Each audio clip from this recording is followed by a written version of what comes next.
Retorna ao Rio de Janeiro com Luísa Sansão.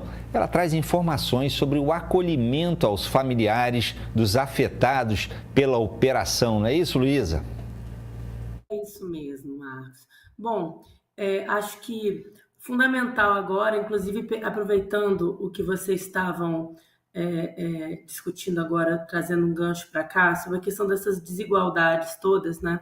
Então, eu quero trazer agora um pouco do Rio de Janeiro que não deu até esse momento para a gente abordar dessa forma aqui, né? É o seguinte.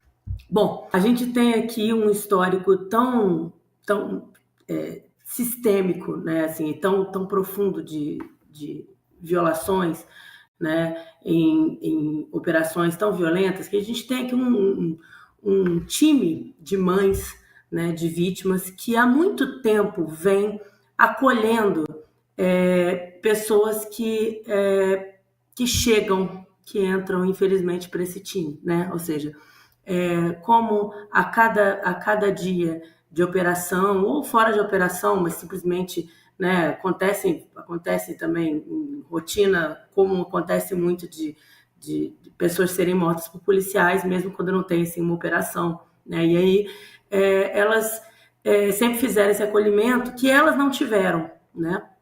Então, agora,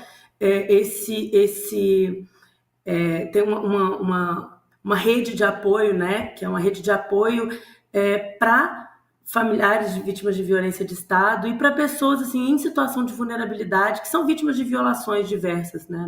Não apenas quando perdem seus filhos. Eu, por exemplo, já cobri muitos casos aqui de outros tipos de violações, né? Prisões injustas, né? O próprio caso do Rafael Braga, que eu cubro há 10 anos já, né? Que, enfim, ninguém vai devolver para ele de volta o tempo que ele foi roubado, né? Então, a gente tem muita gente nessa situação. Então, a RAAV, né, que é o nome desse projeto, está fazendo um trabalho muito importante e é um trabalho que deveria realmente ser política pública, né? Então, eles atenderam mais de 70 familiares, né? Hoje eu estava lá na porta, eu queria comentar com vocês da porta do IML, porque é um momento muito que misturam-se ali, né, aos choros desesperados pela perda já certa, né, a gente tem ali também um grupo de pessoas que ainda não tem certeza, né, ainda que a probabilidade da morte seja muito maior, mas são pessoas que ainda não conseguiram encontrar os corpos de seus entes. Então, são pessoas que são até o momento consideradas desaparecidas. Por isso também a gente está dizendo, ainda tem muito corpo, né, que não apareceu, né, o número de mortes é maior, todo mundo tem dito isso reiteradamente, né, nas favelas, você conversa com moradores, você conversa com as organizações de direitos humanos, você conversa com familiares de vítimas e todo mundo está dizendo isso. E hoje aconteceu isso, né, que eu estava...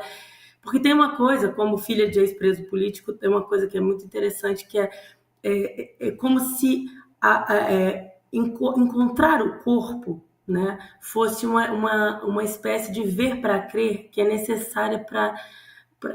É essa possibilidade que oferece para uma pessoa que agora também já não tem mais esperança, porque essa altura as pessoas já não têm, né, uma espécie de autorização para viver esse luto. Né? É como se fosse a única forma de materializar essa perda. Então, hoje, por exemplo, eu conversei com uma irmã que estava desesperada porque o irmão desapareceu desde terça-feira e logo que ela soube que estava acontecendo, né, a operação, ela começou a ligar para ele em desespero, mas já não chamava, né, as mensagens já não chegavam, e aí ela começou a receber um monte de informações desencontradas, como, ele foi morto, não, ele foi preso, não, ele foi encontrado, eles cortaram a cabeça dele.